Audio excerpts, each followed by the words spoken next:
नमस्कार बच्चों। हम स्टार्ट करते हैं क्लास 10th में एसएसटी ज्योग्राफी का चैप्टर नंबर फर्स्ट, जिसका नाम है resources and development. Resource and development, देखो इस चैप्टर में रिसोर्स एंड डेवलपमेंट के बारे में देखेंगे। रिसोर्स और डेवलपमेंट में सबसे पहले अपन को पढ़ना होगा रिसोर्स की डेफिनेशन, कि रिसोर्स क्या होता है। सबसे पहले रिसोर्स को समझना होगा। तो रिसोर्स के लिए कहते हैं everything available in are environment. हमारे एनवायरमेंट हमारे इस पर्यावरण में अवेलेबल एवरीथिंग, प्रत्येक चीज जो कि यूज टू सेटिस्फाई हमें सेटिस्फाई करता है आर नीड्स, हमारी जरूरतों को। ठीक है, हमारी जरूरतों के लिए क्या करें, सेटिस्फाई करता है वो एनवायरमेंट की एवरीथिंग, प्रत्येक चीज। ठीक है, उसको अपन रिसोर्सेज बोलेंगे, जो हमारी नीड्स को क्या कर रहा है, कंप्लीट कर रहा है, हमारी जरूरतों को पूरा कर रहा है। लेकिन इसमें कुछ फैक्ट है, उन फैक्ट का भी ध्यान रखना पड़ेगा, तभी रिसोर्सेज कंप्लीट बोल पाएंगे। जैसे वो होना चाहिए टेक्नोलॉजिकली एसेसिबल। क्या होना चाहिए, टेक्नोलॉजिकली एसेसिबल, मतलब उस पर टेक्नोलॉजी लगनी चाहिए, उस पर टेक्नोलॉजी लग के ही वो काम हो सकता है, तब तो अपन रिसोर्सेज कहेंगे। अगर टेक्नोलॉजिकल एसेसिबल है वो, अगर उस पर टेक्नोलॉजी यूज हो सकती है, तब तो उसको क्या कहेंगे, रिसोर्सेज। दूसरी चीज ध्यान रखना, इकोनॉमिकली फेजिबल। इकोनॉमिकली फेजिबल का मतलब हो गया कि उससे अपनी अर्निंग होती है, उससे पैसा आए, इकोनॉमिकली फेजिबल हो, इकोनॉमी को आगे बढ़ाए, तब उसको क्या कहेंगे, रिसोर्सेज कहेंगे। और तीसरा बात है कल्चरली एक्सेप्टेबल। कल्चरली एक्सेप्टेबल मतलब इस हमारी सोसाइटी के द्वारा, उसे कल्चर के द्वारा एक्सपेक्ट भी करना जरूरी है। तो रिसोर्सेज होने के लिए, रिसोर्सेज क्या होते हैं, रिसोर्सेज होते हैं जो हमारी नीड्स को क्या करें, सेटिस्फाई करें।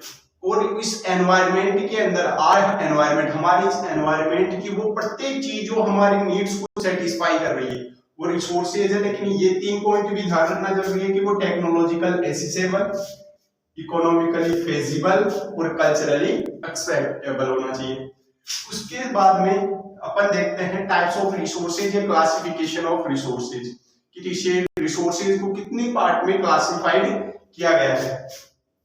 तो इनको बेसिस के हिसाब से क्लासिफाइड किया गया है 4 पार्ट में। एक तो है on the basis of origin, है ना, किस बेसिस पे, ओरिजिन के बेसिस पे, कि ओरिजिन मतलब उत्पत्ति के आधार पे, है ना, ओरिजिन के हिसाब से।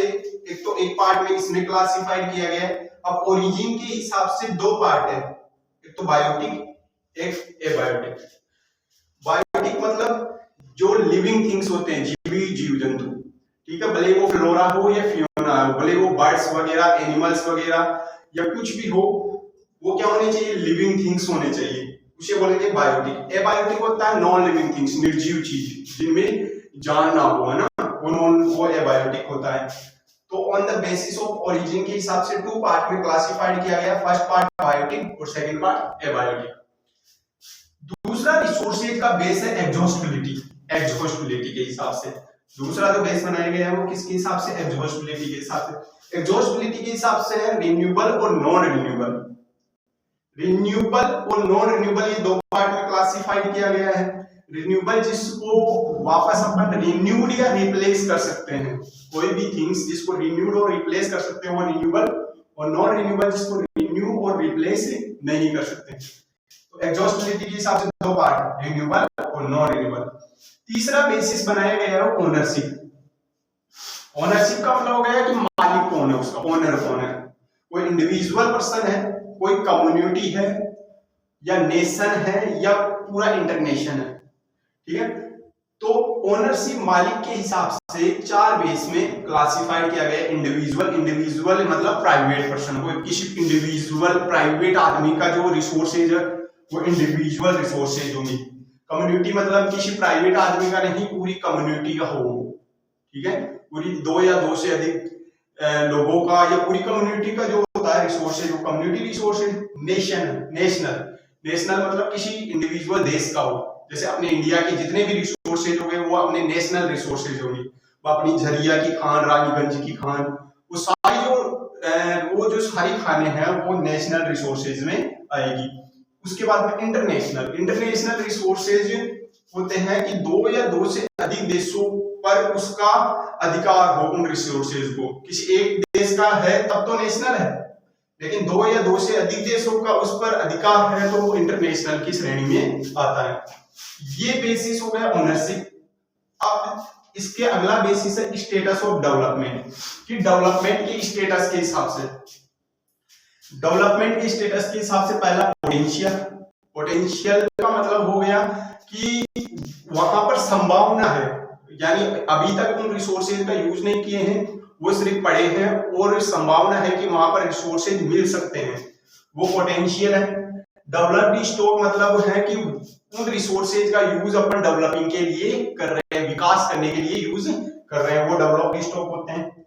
रिजर्व है कि इसका यूज नहीं किए, अभी तक वो सेपरेट तरीके से पर रिजर्व करके रखे हम, है ना, जब जरूरत पड़ेगी तब हम उनका यूज कर लेंगे। देखो स्टेटस ऑफ डेवलपमेंट के हिसाब से तीन है। पहला पोटेंशियल। पोटेंशियल मतलब कि संभावना है, वहां पे हो भी सकते हैं, नहीं भी हो सकते। डेवलप्ड स्टॉक का मतलब कि जहां पर अपन डेवलपिंग के लिए कर रहे हैं, यूज कर रहे हैं रिसोर्सेज को। और रिजर्व का मतलब उनका हम रिजर्व करके स्टॉक में रखे हैं, जब जरूरत पड़ेगी तब यूज कर लेंगे। तो ये होंगे classification of resources. Classification of resources में चार पार्ट में क्लासिफिकेशन किया गया है। पहला तो on the basis of origin, दूसरा on the basis of exhaustibility, तीसरा number on the basis of ownership और चौथा number on the basis of status of development. इसके आगे चलते हैं। टाइप्स ऑफ रिसोर्सेज देख लिया। अब देखेंगे कि अगर रिसोर्सेज का इनडिस्क्रिमिनेट तरीके से इनका यूज करते हैं, अगर गलत तरीके से हम रिसोर्सेज का यूज करते हैं तो इससे क्या क्या प्रॉब्लम्स फेस करने को मिल सकती है। पहली प्रॉब्लम हो सकती है, देखो पहली प्रॉब्लम होगी depletion of resources for satisfying the greed of a few individuals. Few individuals मतलब कुछ लोगों के द्वारा क्या करते हैं, अगर ग्रीड अपने लालच को पूरा करने के लिए अगर रिसोर्सेज का डिप्लेशन कर रहे हो तो इससे भी एक प्रॉब्लम मिल सकती है। दूसरी चीज कह रही है accumulation of resources in few hand. अगर रिसोर्सेज का पूरा अधिकार किन्हीं कुछ हाथों में आ जाए, कुछ लोगों के हाथों में आ जाए, तो इससे क्या होगी, which in turn divided the society into two segment, rich and poor. इससे क्या हो जाती है, अगर रिसोर्सेज की पूरा एक्युमुलेशन, पूरा अधिकार किसी फ्यू हैंड्स, कुछ हाथों में आ जाती है, तो इससे सोसाइटी दो सेगमेंट, टू सेगमेंट्स में डिवाइड हो जाती है। जिसके पास रिसोर्सेज होते हैं वो तो रिच हो जाते हैं और जिनके पास रिसोर्सेज नहीं होते वो पुअर हो जाते हैं। ठीक है। इससे थर्ड प्रॉब्लम आती है अगर discriminate exploitation of resources to has lead to global ecology crisis.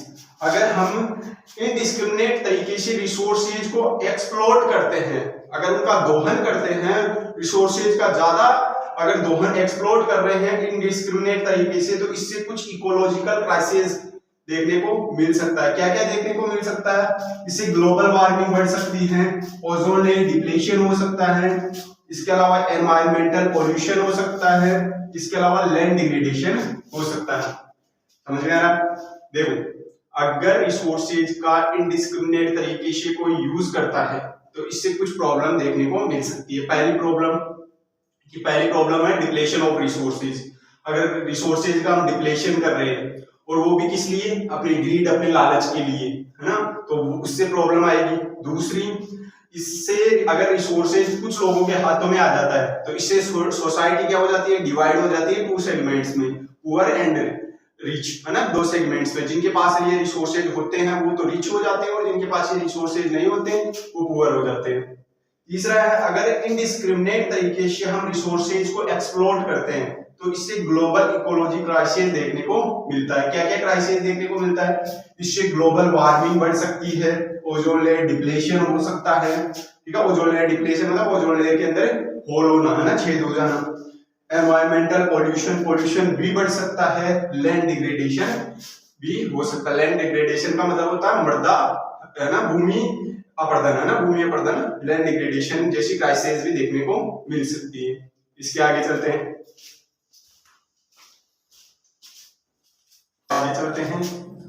अब देखते हैं सस्टेनेबल डेवलपमेंट। इस चैप्टर का सबसे मोस्ट इंपोर्टेंट टॉपिक है सस्टेनेबल डेवलपमेंट। देखो सस्टेनेबल डेवलपमेंट का क्या मतलब होता है वो एकदम ध्यान और पॉइंट वाइज समझना। सस्टेनेबल डेवलपमेंट मींस, इसका मींस क्या होता है, ऐसा development should take place without damaging the environment and development in the present should not compromise with the needs of the future generation। देखो हमें ऐसा डेवलपमेंट करना है जो विदाउट डैमेजिंग, बिना डैमेज किए, किसको, एनवायरनमेंट को, बिना एनवायरनमेंट को डैमेज किए हमें क्या करना है, डेवलपमेंट करना है।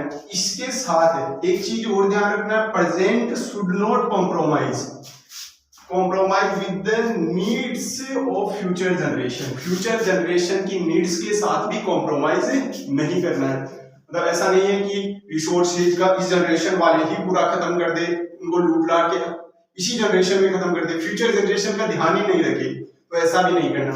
हमें ऐसा डेवलपमेंट करना है, ऐसा डेवलपमेंट होना चाहिए जो क्या करे, एनवायरनमेंट को भी डैमेज नहीं करे, without damaging the environment, and इसके अलावा present should not compromise with the needs of future generation, और फ्यूचर जनरेशन की नीड्स के साथ भी कॉम्प्रोमाइज नहीं करे, है ना। ऐसे जनरेशन को, ऐसे डेवलपमेंट को सस्टेनेबल डेवलपमेंट कहा जाता है। समझ में आया?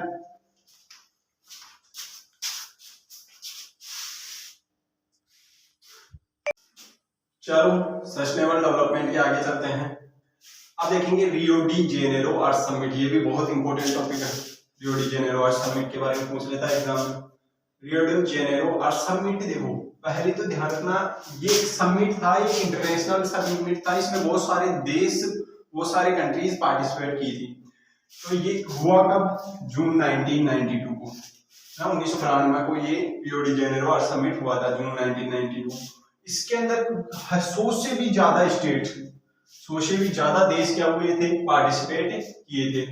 और कहां पर ये सम्मेलन हुआ था, कहां पर ये समिट हुआ था, रियो डी जेनेरो में। रियो डी जेनेरो कहां पड़ता है, ब्राजील के अंदर, ठीक है।